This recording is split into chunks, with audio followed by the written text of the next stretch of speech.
Malam, selamat bergabung di live talk show bersama Indonesia Peduli Kanker Paru. Saya Andara, saya senang sekali bisa memandu acara ini. Terima kasih para audiens dan juga dari komunitas Cancer Information and Support Center yang telah berkenan hadir di talk show kita kali ini. Dengan semangat Hari Kanker Paru Sedunia, Indonesia Peduli Kanker Paru atau IPKP kembali menyelenggarakan talk show session #LongTalk yang mengangkat tema mengenali kanker paru serta faktor risiko, gejala, dan pengobatannya. Nah, sebelum kita memulai talk show hari ini, saya ingin mengenalkan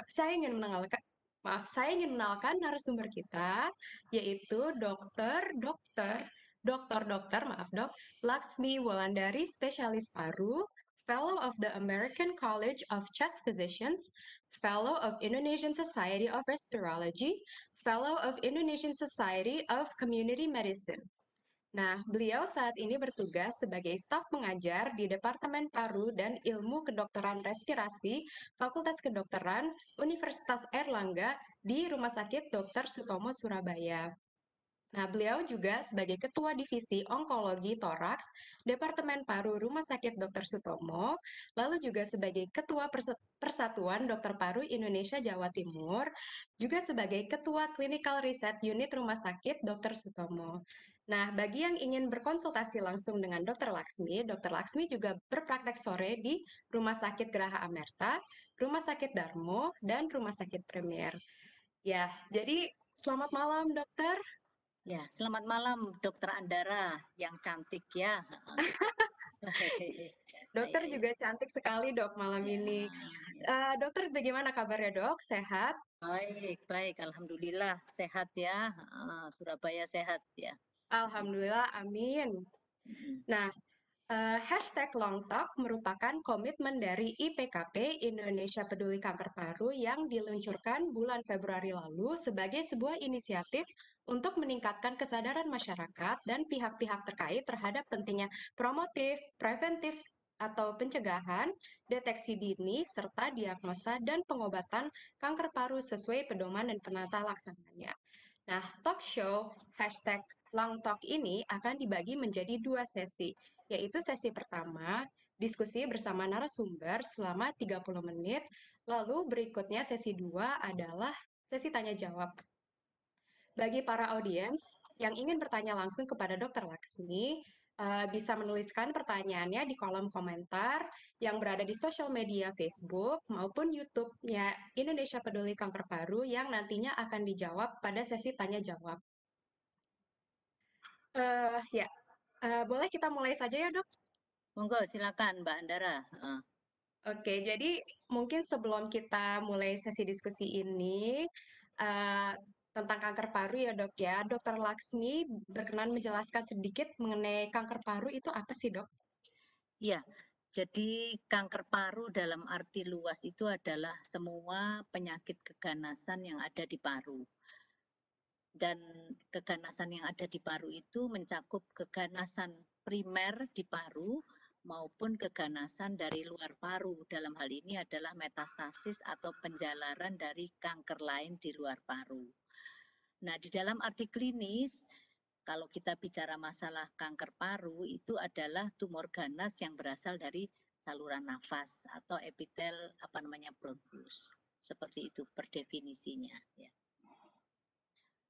Iya, jadi jadi intinya kanker itu misalnya yang bukan berasal dari tubuh, misalnya berasalnya dari payudara gitu, Dok. Lalu menyebarnya ke kanker paru, ke kanker itu tidak disebutkan sebagai kanker paru juga ya, Dok?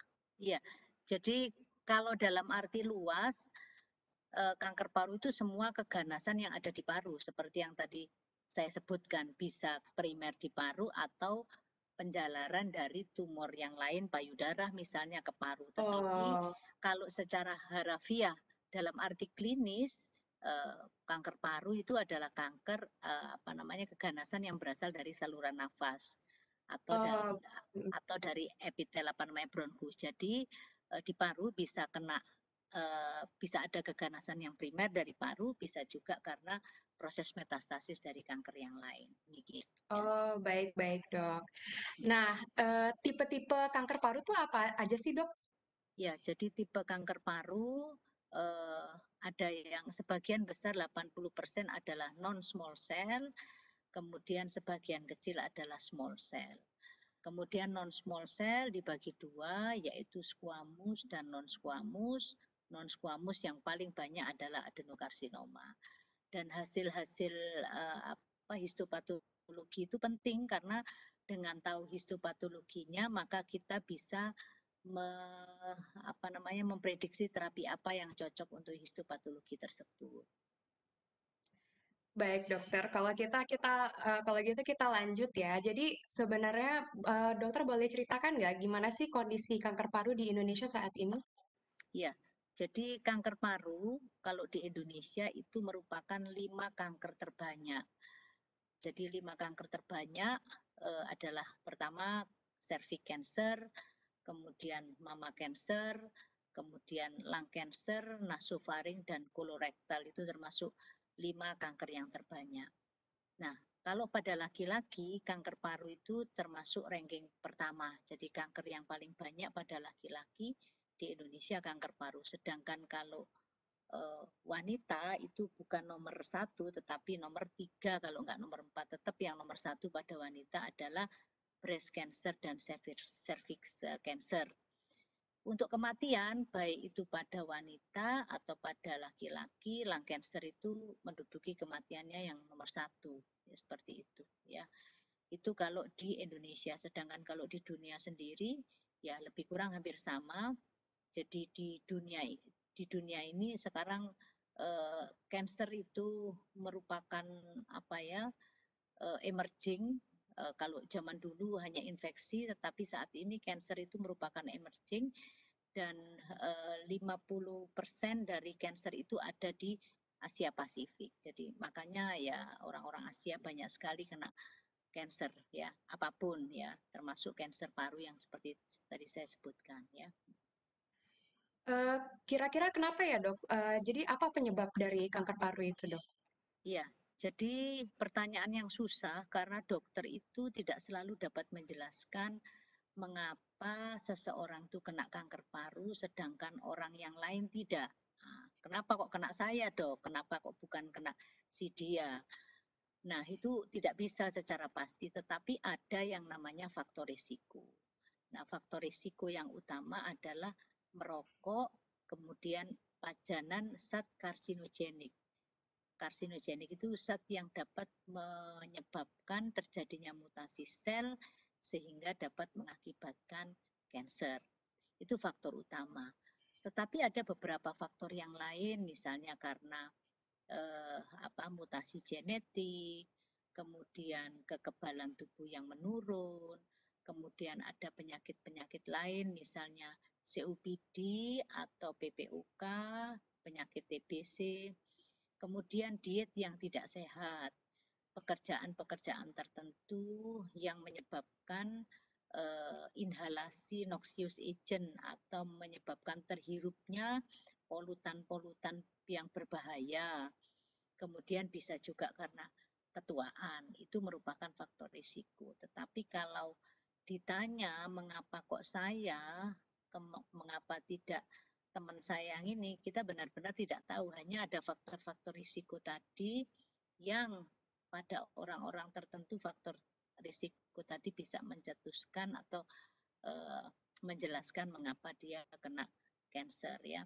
Diet misalnya yang tidak sehat, mengandung logam berat, kemudian mengandung hormon-hormon pertumbuhan, pestisida, senyawa nitrit. Senyawa nitrit itu termasuk zat warna, zat pengawet, dan sebagainya. Makanya saat ini memang kasusnya jadi banyak, mungkin karena ya banyak sekali diet-diet yang kurang sehat, kemudian paparan-paparan polutan, rokok juga demikian, radiasi juga, tetapi di samping itu ada yang namanya genetik. Jadi genetik itu adalah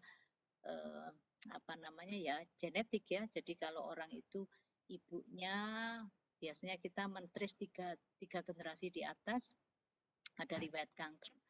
berarti secara genetik sel-selnya itu gampang sekali bermutasi, kanker apapun. Biasanya kita selalu tanya, tapi ada juga sih gak ono opo-opo, sehat dan sebagainya ya bisa saja ya karena macam-macam tadi yang saya sebutkan tadi ya. Nah, kalau misalnya bagaimana dengan e-cigarette ya dok ya, seperti vape gitu, itu Iya. termasuk faktor risiko juga dok?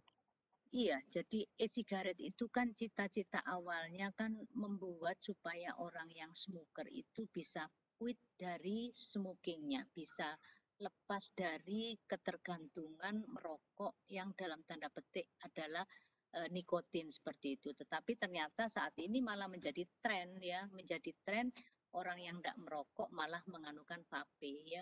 Jadi vape itu malah berbahaya karena kita tidak pernah tahu ingredient di dalam apa namanya cairan itu sebetulnya nikotinnya berapa persen ya toh. Walaupun dia bilang nikotinnya lebih rendah daripada rokok yang biasa dihirup itu, tetapi kalau dia dosisnya atau sering sekali kan ya podo wae. Kemudian yang kedua ada pematik yang dibakar dan pematik itu mengandung logam. Nah, logam yang dibakar menimbulkan asap terus dihisap lah Anda sendiri bisa membayangkan bahwa itu kan termasuk inhalasi gas-gas yang berbahaya. Jadi seperti itu. Jadi sebetulnya ya vape sama saja. Makanya sekarang global juga akhirnya yang tadinya adalah untuk membantu orang supaya pelan-pelan dia bisa lepas dari nikotin, tetapi malah ya nggak mencapai sasaran seperti itu ya. Jadi yang terbaik adalah stop merokok ya dok ya. Iya, betul. Stop merokok dan baik itu aktif maupun pasif ya sama ya seperti itu. Karena bagaimanapun juga kan terinhalasi ya. Baik dok, jadi sekarang kita bahas tentang gejalanya. Apa aja sih dok gejala kanker paru dok? Iya, jadi gejala kanker paru itu tidak khas. Jadi paru-paru kalau kena penyakit apapun itu pasti ya gejalanya batuk karena batuk itu kan sebetulnya merupakan mekanisme untuk mengeluarkan sesuatu yang jelek ya. Kemudian ada sesak ya, semua sakit paru ya bisa sesak. Kemudian nyeri dada kalau pas kena pleura atau selaput paru-paru. Nah, itu gejala-gejala itu tidak khas, makanya seringkali juga pasien-pasien setelah diterapi dengan TBC atau diterapi dengan dikelirukan dengan penyakit lain tidak sembuh, baru terus kemudian diinvestigasi apakah ini memang ada kankernya. Jadi sekali lagi gejala pada gejala kanker paru itu tadi tidak terlalu khas, hampir-hampir sama dengan penyakit-penyakit paru yang lain ya. Batuk darah juga demikian ya. Tapi ada beberapa yang khas, misalnya suara serak karena kelumpuhan dari pita suara. Terus kemudian ada yang namanya vena cava superior syndrome, lehernya wajahnya bengkak dan sebagainya. Terus yang paling penting adalah gejala sistemik. Gejala sistemik kanker paru adalah penurunan berat badan. Jadi kalau dia tidak on diet, penurunan berat badan ditambah gejala respirasi, itu kemungkinannya dua, apakah dia TBC, apakah kanker paru. Kemudian gejala yang khas lain adalah gejala penyebaran. Kadang-kadang batuk-batuknya ya biasa-biasa aja, orang kita bilang alah batuk-batuk kecil, tetapi ketika dia sudah menyebar ke otak, maka gejala-gejala yang ada di otak itu yang dominan penurunan kesadaran, macam-macam. Terus kemudian menyebar ke tulang. Biasanya ada nyeri, nyeri yang sangat ya. Kemudian menyebar ke liver itu mual muntah. Jadi kalau ditanya gejala khas di paru hampir sama penyakit paru yang lain, tetapi gejala sistemik jelas khas yaitu berat badan menurun serta kalau dia sudah menyebar 3 tempat sebar yang paling sering adalah otak, tulang dan liver lah itu baru khas. Nah, dihubungkan ketika ada gejala paru plus gejala sistemik atau dengan penyebarannya lah tambah khas lagi itu ceritanya kanker paru seperti itu. Makanya Jadi seringkali luas sekali ya dok. iya seperti itu ya. Jadi makanya kadang-kadang kan seringkali diagnosisnya telat karena ya diterapi dengan penyakit yang lain seperti itu ya. Oke dok, eh, jadi misalnya seseorang berobat nih datang dengan gejala eh, dan mungkin ada kecurigaan ke arah kanker paru. Nah, tes diagnostik apa saja nih yang bisa dilakukan dok untuk mengetahuinya? Iya, jadi kalau kita screening apa saya kena kanker paru apa enggak melalui darah atau melalui ria itu enggak bisa. Jadi screeningnya yaitu screening yang kasar toraks foto, tapi toraks foto itu juga kasar. Kalau misalnya itu nodulnya atau tumornya kecil dia bisa enggak kelihatan. Maka screeningnya yaitu menggunakan CT scan ya.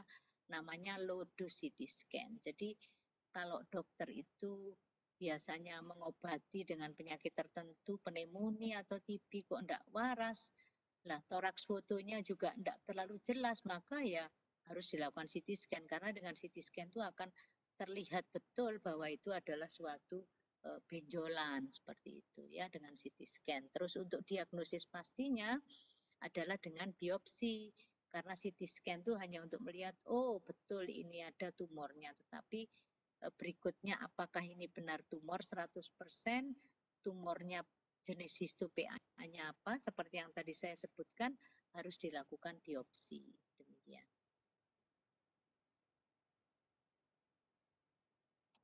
Selamat malam dokter. Ya, selamat malam. Laksmi. Selamat malam. Ya, selamat malam, Mbak. Selamat malam. Mohon maaf tadi saya kira kehilangan sinyal. Enggak ya. Ya, enggak ya. Oh iya, baik dok. Eh, Jadi tadi seperti yang diceritakan oleh dokter ya bahwa biasanya pasien itu datang dengan sudah stadium yang lebih lanjut gitu. Ya, Bisa nggak sih kita mengetahuinya dari awal? Bagaimana kita bisa mendeteksi kanker paru dari awal ya dok ya? ya itu tadi Sebelum yang terlambat dok. ya, seperti yang saya katakan tadi, screening dengan menggunakan darah seperti untuk mengetahui diabetes itu tidak ada di kanker paru. Maka screeningnya adalah menggunakan CT scan, low dose CT scan. Tetapi melakukan screening dengan low dose CT scan itu pun juga belum menjadi guideline. Guideline itu belum menjadi apa ya? Belum menjadi pedoman internasional atau pedoman yang masif karena antara menemukan secara dini dengan kosnya juga tidak nyucuk ya terlalu tinggi, maka kita harus melakukan screening pada orang-orang yang berisiko. Orang-orang berisiko seperti yang tadi saya jelaskan, perokok, genetik, inhalasi noxious agent dan sebagainya, atau kalau ada batuk-batuk dikasih obat biasa kok tidak sembuh, lah itu harus dilakukan CT scan seperti itu ya. Jadi mungkin yang punya riwayat keluarga dengan kanker paru mungkin Ya, baiknya diperiksa juga ya dok ya. ya. Tidak harus Mm-mm. kanker paru, riwayat keluarga dengan kanker apapun itu berarti secara genetik dia instabil lah, itu yang harus dilakukan screening istilahnya seperti itu ya. Baik dok. Jadi, kalau menurut dokter, mengapa para penyintas kanker paru sulit untuk disembuhkan dan apa benar penyintas kanker paru memiliki harapan hidup yang rendah, dok? Iya, jadi penyintas kanker paru seperti tadi yang saya katakan bahwa seringkali datang terlambat. Data dari Surabaya itu 80% stadiumnya sudah stadium 4 ya. Kemudian 90%, jadi 80 tambah 10% itu sudah stadium 3B ke atas, jadi advanced stage. Itu yang mengakibatkan kalau dikatakan sembuh itu artinya sudah tidak ada lagi kansernya itu sulit ya. Kecuali kalau dia datangnya stadium dini, stadium 1 atau stadium 2, nah itu baru bisa dioperasi. Umumnya yang kita hadapi adalah yang stadium lanjut sehingga dalam tanda petik bukan sembuh tetapi terkontrol seperti itu ya. Ya, terima kasih penjelasannya, dokter. Nah, setelah kita membahas mengenai definisi kanker paru, lalu bagaimana gejalanya, faktor risiko, dan bagaimana mendiagnosanya. Sekarang kita akan membahas mengenai evolusi pengobatan kanker paru. Nah, sebelumnya boleh dijelaskan, Dok, apa aja sih pengobatan kanker paru?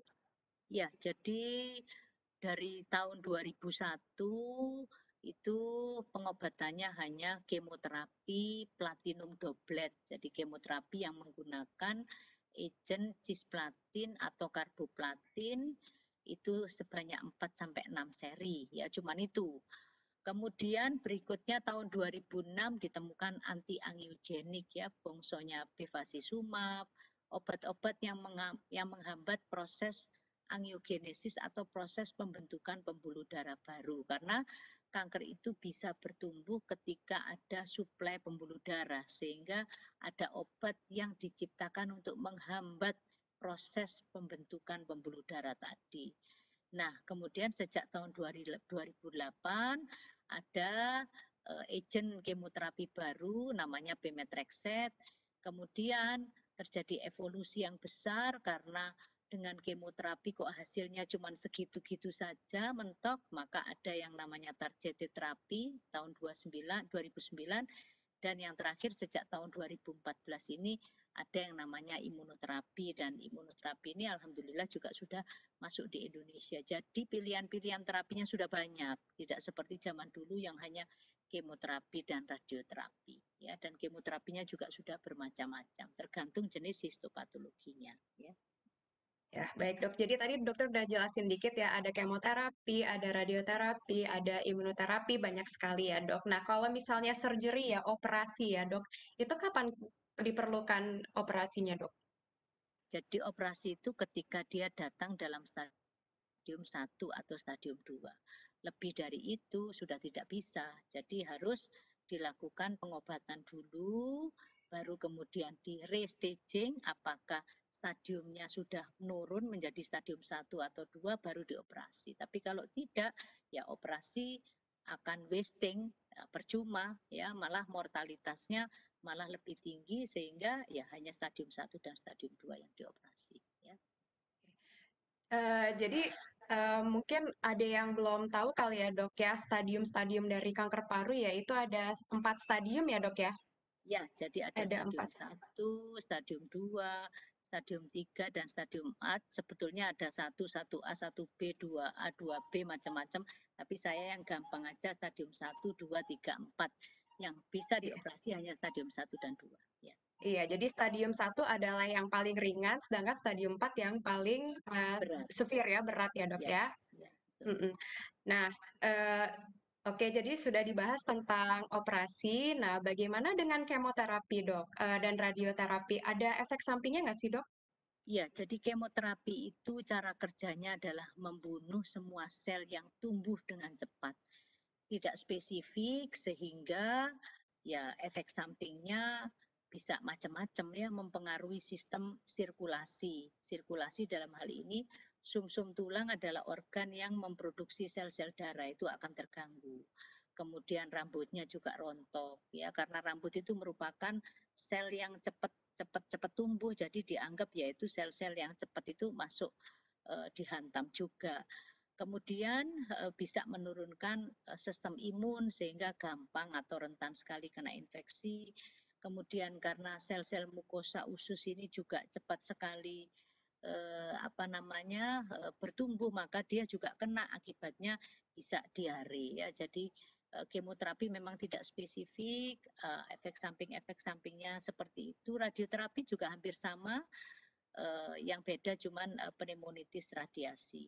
Nah, terapi yang baru yaitu terapi target yang tadi saya katakan sejak tahun 2009 tadi, ini lebih rendah atau lebih mild atau lebih lebih ringan efek sampingnya karena dia spesifik berinteraksi dengan molekul tertentu yang bertanggung jawab terhadap pertumbuhan dan perkembangan sel-sel kanker, sehingga dia lebih ringan, hanya mengenai kulit, kemudian diare kadang-kadang, dan bisa diberikan per oral atau minum ya, seperti itu. Oke, baik dok. Jadi sekarang kita lanjut. Oh, maaf dok. Ini kan efek sampingnya tadi itu ke fisik ya. Ya, Untuk kejiwaan, apakah ada efeknya juga, Dok? iya, kalau kejiwaan itu saya kira ya kalau ada efek samping kan pasti orangnya juga quality of life-nya kan nggak baik lah. Ketika nggak baik itu ya dia ya jadi bad mood dan sebagainya. Ketika dia kena infeksi atau dia harus mengalami transfusi, harus mengalami pemberian obat-obat untuk meningkatkan leuko lah tentu dia akan quality of life-nya akan terganggu lah itu mungkin hubungannya dengan psikis tadi. Sedangkan agent yang terbaru yaitu targeted terapi atau imunoterapi itu lebih lebih lebih ringan seperti itu ya. Oke, Dok. Sekarang kita akan membahas mengenai imunoterapi ya, Dok. Jadi Ya, imunoterapi ini sudah mulai dari tahun 2017 di Indonesia. Ya, ini sudah mulai masuk terobosan pengobatan terbaru kanker paru, imunoterapi. Nah, mungkin dokter bisa menjelaskan kenapa imunoterapi disebut sebagai harapan baru bagi pasien kanker paru? ya, jadi disebut harapan baru karena upaya-upaya terapi yang sebelumnya ada itu sudah mentok, tidak ada kemajuan ya. Jadi zaman dulu kemoterapi survivalnya cuma 6 bulan ya. Dengan regimen apapun ya segitu-gitu aja. Kemudian akhirnya dicari-cari-cari ketemu targeted terapi. Alhamdulillah bisa sampai 1 tahun, 1,5 tahun, 2 tahun lah. Imunoterapi ini diharapkan akan lebih memperpanjang karena imunoterapi ini agak berbeda dengan kemoterapi maupun targeted terapi. Cara kerjanya adalah dengan cara memberdayakan sistem imun kita untuk melawan sel kanker, ya, sehingga harapan hidupnya lebih panjang dibandingkan dengan kalau dia hanya diberi kemoterapi atau targeted terapi saja. Demikian. Ya. Baik, Dok. Itu untuk imunoterapi itu biasanya diberikan pada tipe apa ya, Dok ya? Ya, Eh, jadi imunoterapi itu bisa dikombinasi. Imunoterapi diberikan pada baik pada non small cell lung cancer ataupun small cell lung cancer yang sulit itu tadi. Syaratnya cuman jika EGF, jika driver mutasinya negatif. Jadi biasanya kalau pasien itu adenosea maka diperiksa EGFR, ALK yang paling sering karena dua hal itu yang sering sekali terjadi mutasi.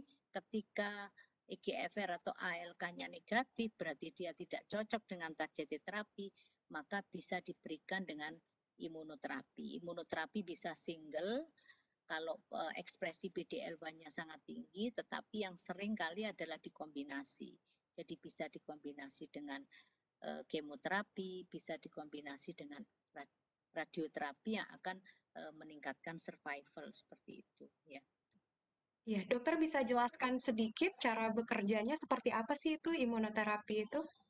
Ya, jadi tadi sudah saya jelaskan bahwa cara kerjanya adalah mengaktifkan sistem imun untuk melawan sel-sel kanker ya.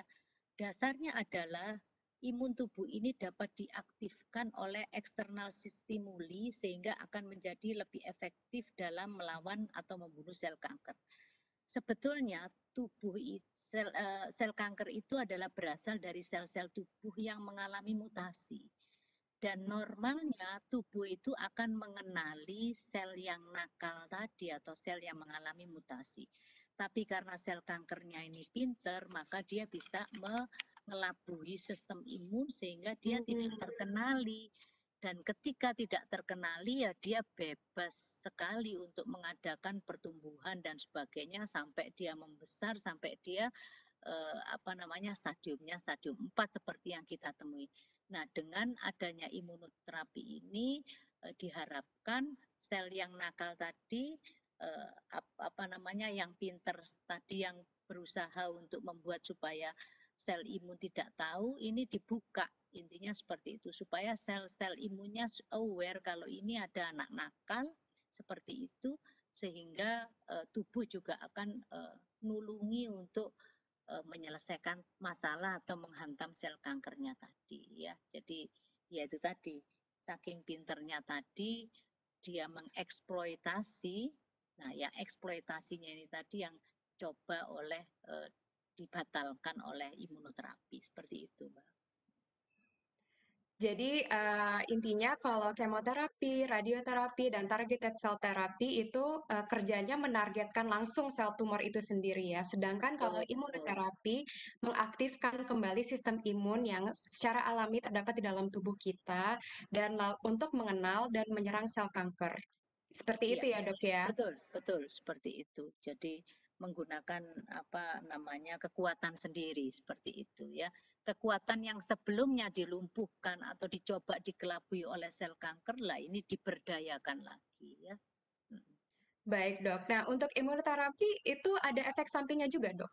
Ya, ada, Seperti tapi iya, ada, tetapi efek sampingnya jauh lebih ringan daripada kemoterapi yang seperti saya sebutkan tadi. Efek sampingnya antara lain reaksi alergi, kemudian ya apa namanya macam-macam, tetapi tidak berdasarkan pengalaman saya tidak setoksik kemoterapi seperti itu, Hmm. ya. Ya karena itu tadi tidak langsung melawan, tetapi menggunakan respon imun sendiri yang dibangkitkan. Oleh karena itu mungkin efek sampingnya juga tidak terlalu banyak seperti itu ya. Baik, Dok. Apakah ada riset atau uji klinis mengenai harapan hidup pasien kanker paru yang menggunakan imunoterapi dibandingkan dengan kemoterapi? Iya, jadi secara umum sebelum obat-obat itu bisa dipakai ke manusia, apalagi sampai menjadi guideline, itu harus ada penelitian, uji keamanan, dan uji efektivitas. Penelitian dimulai dari penelitian laboratorium di tingkat sel untuk proof of concept. Konsep ini kira-kira betul apa enggak, sesuai teori apa enggak. Kemudian diuji pada hewan, kemudian ada fase 1 pada manusia sehat untuk melihat efek sampingnya, kemudian uji tantang fase 2 dan fase 3 itu secara umum. Setiap obat yang dikonsumsi oleh manusia dan tidak boleh mencolot ya, habis dari in vivo terus langsung ke manusia ya. Tentu saja obat-obat imunoterapi ini didukung oleh pivotal study tadi. Ada banyak ya, karena obat-obat imunoterapi yang sudah ada ini banyak, studi-studinya juga banyak. Antara lain kalau untuk apa namanya pembrolizumab ada yang namanya Keynote. Jadi kalau baca Keynote, oh ini berarti studinya pembrolizumab. Kemudian ada Empower 150, ini studinya atezolizumab dan macam-macam ya. Saya cuma ngasih contoh satu yaitu Keynote 407. Itu studi yang membandingkan pada populasi squamous pasien yang diberikan kemoterapi saja sama pasien yang dikombinasi kemo dan imunoterapi, ternyata survivalnya lebih bagus. Ada lagi yang namanya Keynote 189. Kalau tadi untuk populasi squamous, kalau ini untuk populasi non squamous. Sama diadu, yang satu cuma diberi kemoterapi, yang satu diberikan kemo dan imunoterapi, ternyata hasilnya lebih bagus. Oleh karena itu, dengan dasar itu maka sudah menjadi guideline ketika mutasi EGFR dan ALK yang tadi saya sebutkan negatif, maka ya diberikan kemo plus untuk memperpanjang survival tadi. Ya. Jadi bagi para penyintas kanker paru yang mungkin melirik pengobatan imunoterapi ini, jangan khawatir ya, karena sudah melalui uji klinis yang sangat ekstensif ya, Dok ya. Ya. Mm-mm. Baik, untuk pertanyaan terakhir, Dok. Jadi untuk pasien yang sedang menjalani pengobatan, apakah dokter mempunyai saran bagi pasien yang menjalaninya? Ya, jadi pada pasien-pasien yang menjalani pengobatan, saran saya di masa pandemi ini harus menjaga kesehatan, ya, menjaga kesehatan dengan protokol kesehatan sehingga tidak sampai ketularan COVID, ya. Dan semua orang mempunyai risiko yang sama untuk ketularan COVID di musim pandemi, ya. Pasien-pasien yang sedang dalam pengobatan, apakah ini mendapat kemo atau mendapatkan targeted atau dikombinasi dengan imunoterapi, ini ya potensial ada hal-hal tertentu efek samping obat walaupun itu kecil. Maka dengan menjaga kesehatan supaya tidak kena infeksi itu akan sangat baik karena ketika nanti kena infeksi maka panjenengan harus membutuhkan obat tambahan, masuk rumah sakit, perlu antibiotika untuk anti infeksi.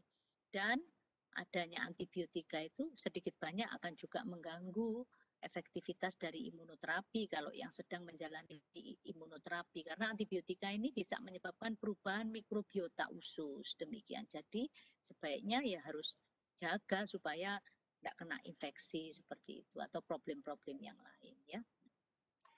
Terima kasih dokter. Oke, sekarang sudah waktunya kita masuk ke sesi tanya jawab ya dok ya. Nah, Ya, ini sudah ada beberapa pertanyaan yang terkumpul di kolom komentar.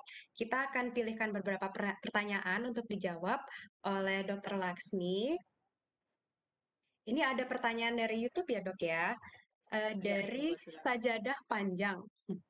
Mau tanya dok, jika sudah kena stadium 1 kanker paru, apakah bisa sembuh total? Ya, jadi stadium 1 sesuai guideline itu dioperasi ya. Dioperasi tergantung 1A atau 1B dan tergantung besar tumornya, tergantung juga apakah ada penjalaran ke lymph node ya.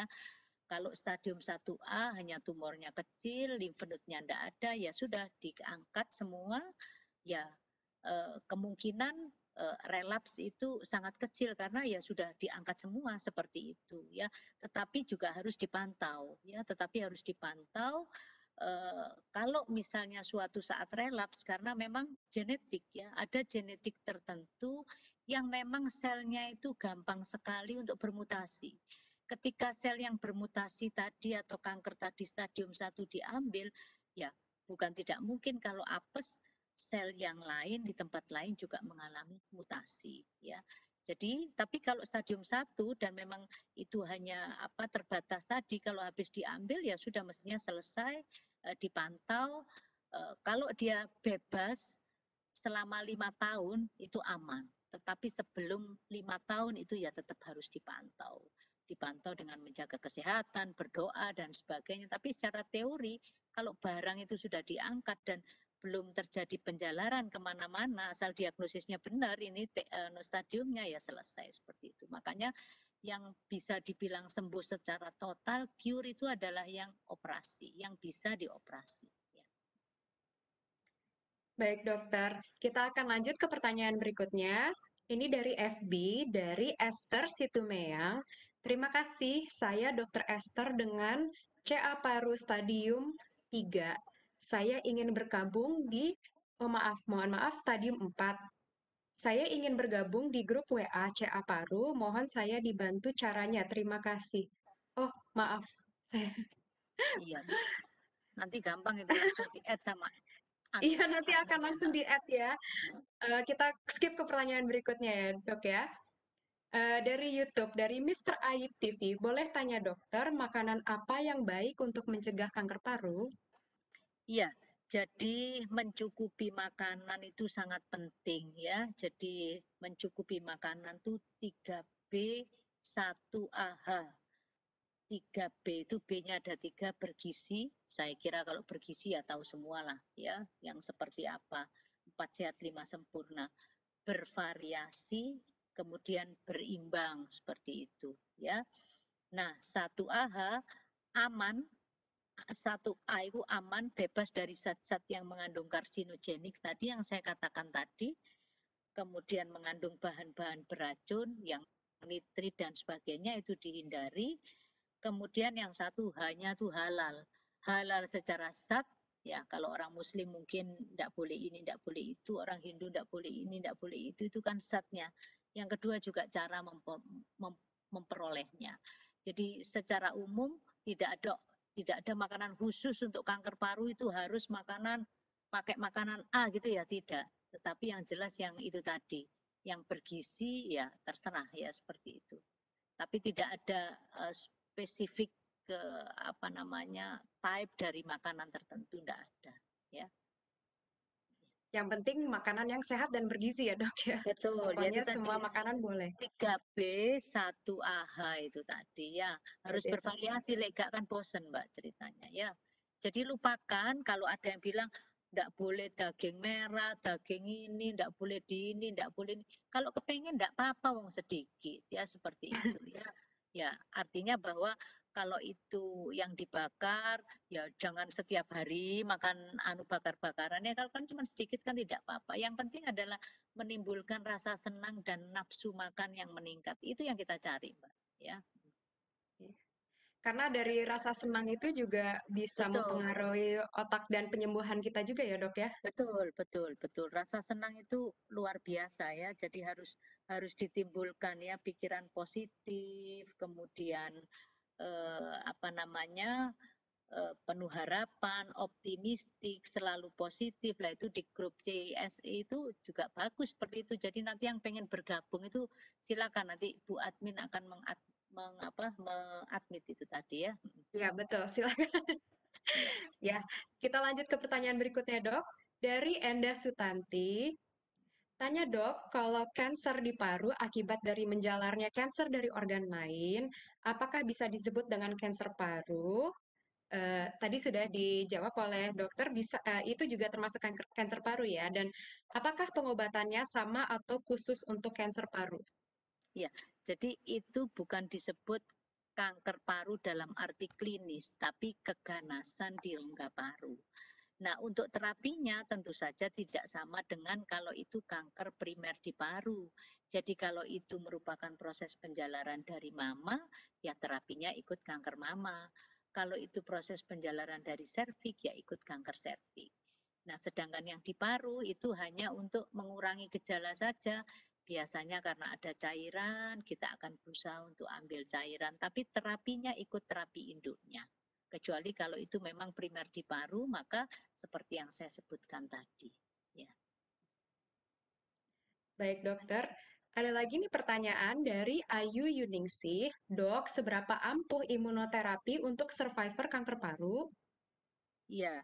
Jadi seberapa ampuh sampai saat ini adalah sebuah harapan dari yang sebelumnya segitu-gitu aja. Ya, jadi apa namanya bukti-bukti klinis mengatakan bahwa dengan ditambah dengan imunoterapi itu survivalnya lebih meningkat seperti itu ya. Nah, baru-baru ini ada dilansir dari US Surveillance Epidemiology SEER SIR merupakan badan independen apa namanya badan riset yang bagus mengatakan bahwa saat ini terjadi penurunan yang lumayan terhadap angka kematian kanker paru dan juga insiden eh, insiden base mortality itu akan terjadi penurunan yang signifikan karena kita dengan cepat baik itu FDA atau EMA itu mengapprove obat-obatan baru ini dengan cepat antara lain approval dari targeted terapi dan juga dengan imunoterapi. Dan ternyata dari survei itu yang tadinya cuma segitu-gitu aja, sekarang menjadi lebih panjang dan lebih panjang lagi. Ya, dan itu merupakan harapan baru bagi penyintas kanker paru. Dulu kala zaman saya sekolah 20 tahun yang lalu cuman best supportive care, nggak dikasih apa-apa ya best supportive care. Habis itu dikasih kemoterapi. Kemoterapi mentok 6 seri, tidak boleh lebih karena toksik.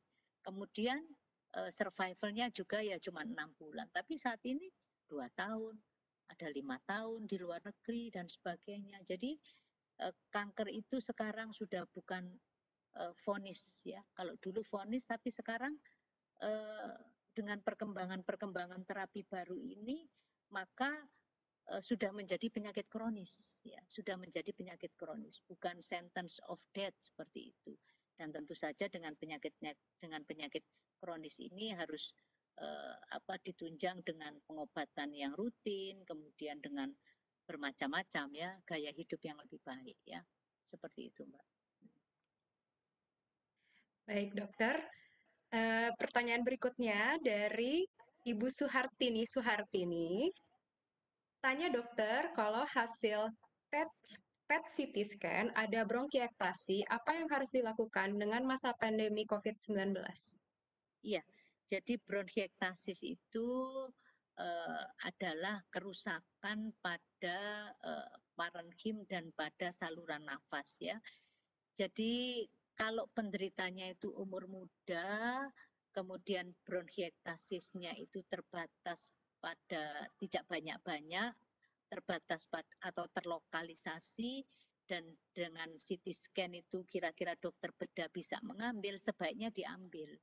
Karena barang itu atau bronkiektasis itu sering mengakibatkan sekunder infeksi ya, karena itu adalah rusak seperti itu ya. Jadi kalau ditanyakan pada masa pandemi ini seperti apa, ya sama, pada masa pandemi ini jangan sampai terinfeksi.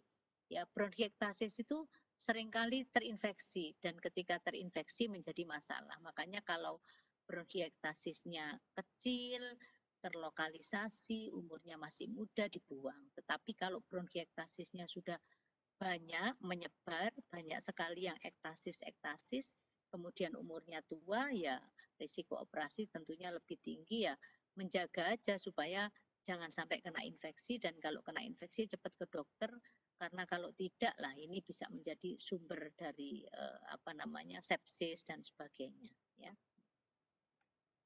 Bronkiektasis lain dengan kanker ya. Bronkiektasis adalah kerusakan dari parenkim paru,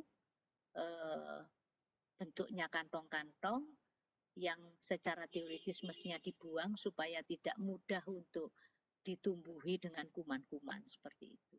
Ya. Baik dokter, terima kasih penjelasannya. Ada lagi dari YouTube, dari Elizabeth Yatniati. Dokter, kalau mau tanya, kalau nafas kadang berbunyi ngik-ngik. Begitu. Gejala apa ya dokter? Terima kasih dok. Ya, jadi gejala ngik-ngik berarti ada sesuatu di saluran nafas. Penyakit di saluran nafas itu ada dua. Yang pertama yaitu asma bronkiale, yang kedua adalah COPD atau PPOK, penyakit paru kronis. Nah, sekarang saya justru bertanya, kalau itu memang ada dasar kumatnya ngik-ngik itu karena ada sesuatu atau terinhalasi dengan alergen-alergen tertentu, kemudian ada riwayat alergi, lah itu berarti asma bronkiale. Dan biasanya asma bronkiale itu turunan ya, biasanya kita akan metris tiga generasi ya. Dan biasanya kalau asma itu memang ada riwayat atopi atau alergi di samping di paru juga di yang lainnya. Kemudian ngik yang kedua adalah kalau dia umurnya agak tua, kemudian ada riwayat smoking, nah itu masuk dalam COPD atau PPOK seperti itu. Tapi yang jelas ngik itu adalah saluran nafas yang mengalami obstruksi penyempitan seperti itu, sehingga udara tidak bisa lancar keluar masuk. Ketika mau keluar itu pipanya menyempit, maka terjadi bunyi ngik. Kalau di istilah kedokteran namanya wheezing seperti itu ya. Jadi kemungkinan besar kalau ada bunyi ngik-ngik itu bukan tanda dari kanker paru ya dok ya? Ya, kalau ngiknya itu terlokalisasi disertai dengan gejala yang tadi saya katakan, penurunan berat badan, kemudian ada batuk darah, lah itu baru karena mungkin lokal di tempat tumornya itu ada bronkus atau saluran nafas yang nyempit. Tapi kalau tidak ada apa-apa, usia muda, ada riwayat alergi, ngiknya banyak, ya itu biasanya asma seperti itu, ya penyakit saluran nafas, ya. Jadi harus dilihat secara holistik juga ya, maksudnya harus dilihat secara keseluruhannya juga ya. Betul, betul. Paling enggak harus foto ronsen. Jadi ya paling enggak harus foto ronsen itu kasar. Ketika kita melihat kok ini kok enggak enak, baru diteruskan dengan CT scan. Tapi tidak bisa dengan pemeriksaan fisik aja, tidak bisa. Harus dilakukan foto ronsen ya. Untuk menyatakan bahwa kalau itu asma tentunya foto ronsennya normal seperti itu ya. Baik dokter, dari Pita Manurung, izin dokter, saya izin bertanya, oh maaf, dok, apakah imunoterapi bisa pakai BPJS? Lah, itu yang enggak enak ya.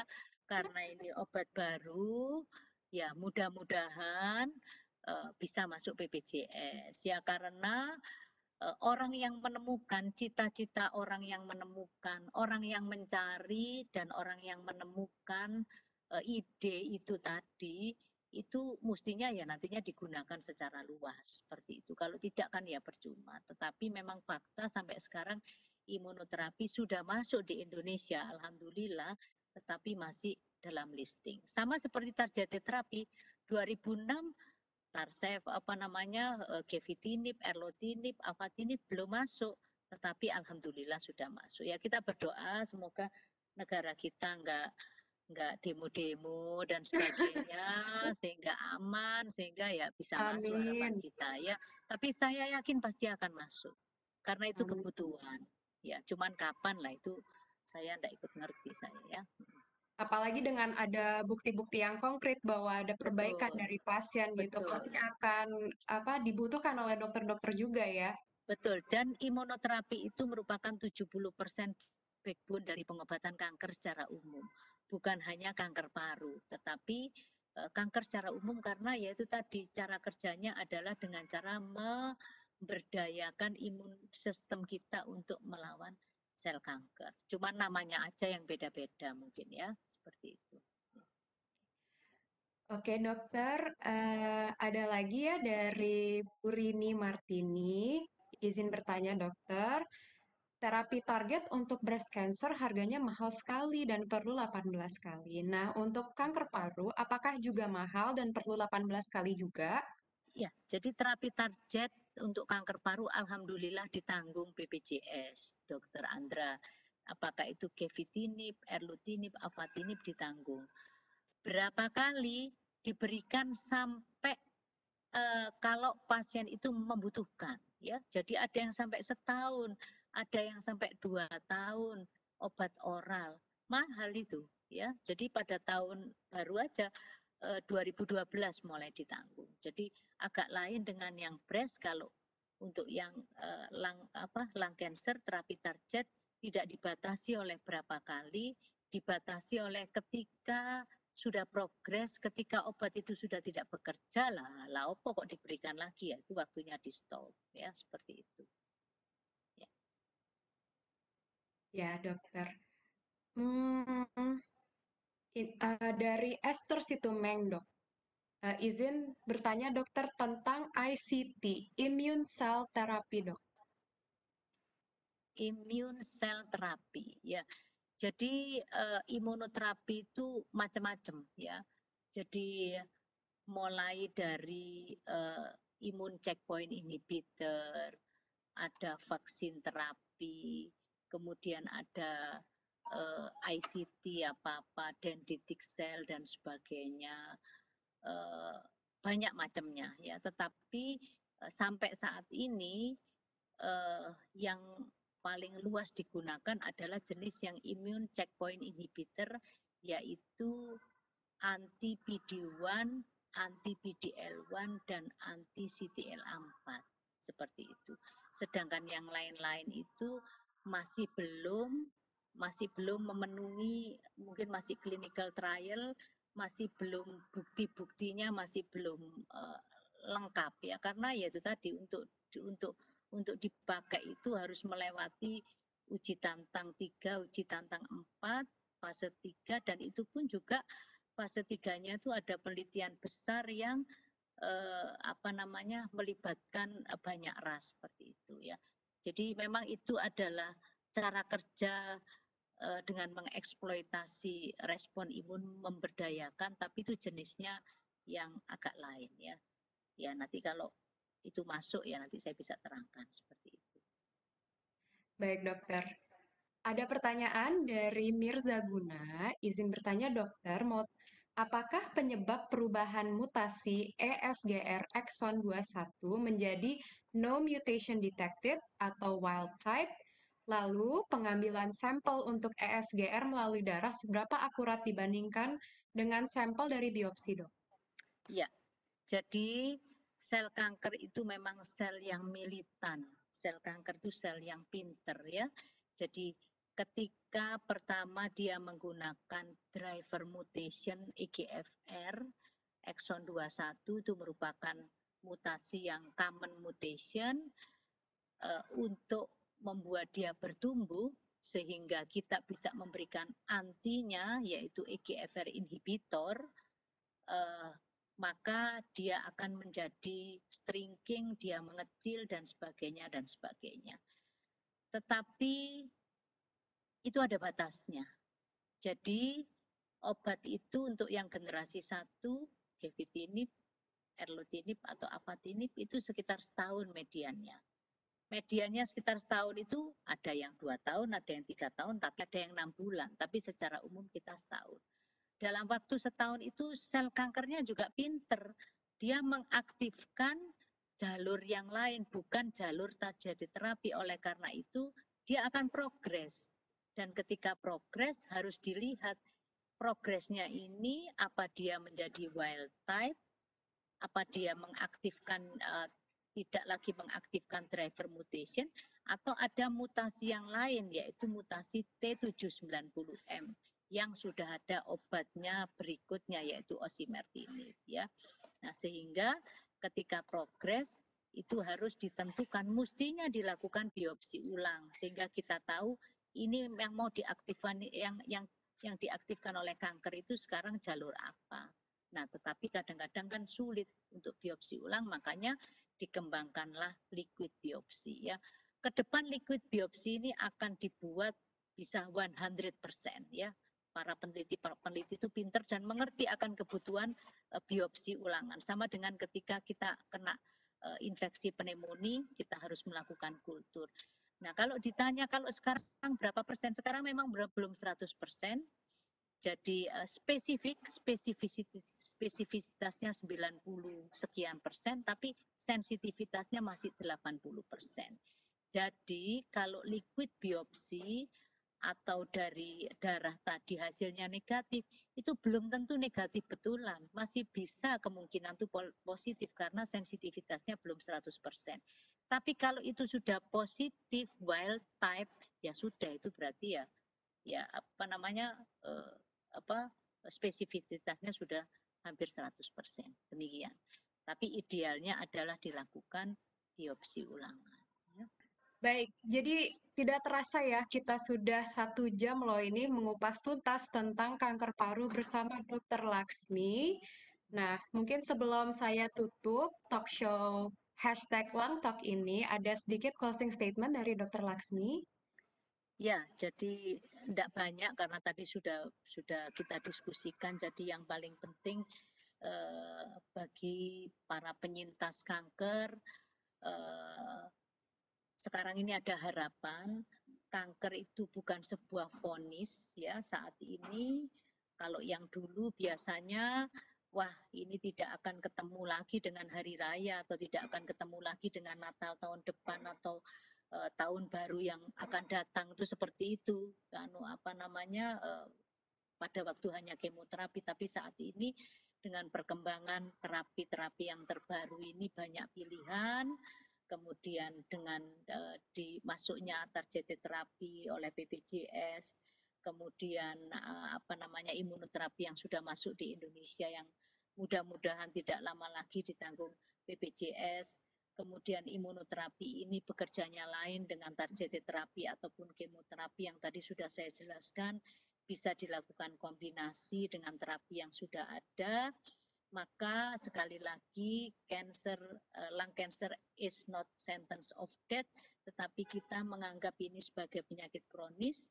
Nah, seperti diabetes, seperti hipertensi, maka hidup dengan penyakit kronis ini perlu ditunjang dengan pikiran-pikiran yang optimis, penuh harapan, selalu positive thinking, ya fokus pada penyakitnya, enggak usah ikut-ikut yang lain-lain yang berat-berat seperti itu. Kemudian nutrisi yang tadi saya katakan harus ditunjang karena pengalaman saya orang yang semangatnya baik, nutrisinya baik, dukungan keluarga baik, spiritualitasnya baik, itu orang yang akan apa namanya mendapatkan benefit banyak dari apa namanya obat-obatan. Kalau perkara meninggal itu sudah ada tulisannya ya. 3B, 1AH tadi mohon diingat. bergizi, apapun, kemudian bervariasi ben gak bosan, kemudian berimbang sesuai dengan kebutuhan. Kalau ada cancer plus diabetes, ya berarti nggak iso ngawur, tergantung dengan diabetesnya juga harus diperhatikan, kemudian harus bebas dari zat-zat yang mengandung yang bisa menyebabkan proses karsinogenik, bahan beracun yang seperti tadi saya katakan, kemudian halal secara zatnya dan cara memperolehnya. Mungkin itu Mbak ceritanya ya. Oke. Terima kasih untuk closing statement-nya, Dokter. Saya juga ingin terima kasih kepada seluruh partisipan dalam talk show #LangTalk ini. Semoga materi dan informasi yang disampaikan dapat memberikan manfaat bagi kita semua. Nah, terima kasih kepada narasumber Dr. Lasmi atas waktunya, serta tidak lupa juga kepada patient group CISC yang telah mendukung keberlangsungan talk show sharing kali ini. Nah, bagi rekan-rekan yang masih memiliki pertanyaan lebih lanjut atau ingin mendapatkan informasi terkini mengenai kanker paru, dapat follow Facebook dan Instagram Indonesia Peduli Kanker Paru. Nah, rekan-rekan juga dapat merekomendasikan dan membagi postingan media sosial IPKP agar semakin banyak masyarakat yang teredukasi mengenai kanker paru di Indonesia. Saya, Andara, mengucapkan banyak terima kasih atas partisipasi dan keaktifan rekan-rekannya pada talk show kita ini. Sehat selalu dan jangan lupa untuk mempraktekkan protokol kesehatan sesuai anjuran pemerintah. Sampai jumpa di kesempatan berikutnya. Terima kasih. Terima kasih semua Ya, teman-teman CSIS ya. Sehat. terima kasih dokter. Ya, Selamat selamat malam. malam, selamat malam Mbak.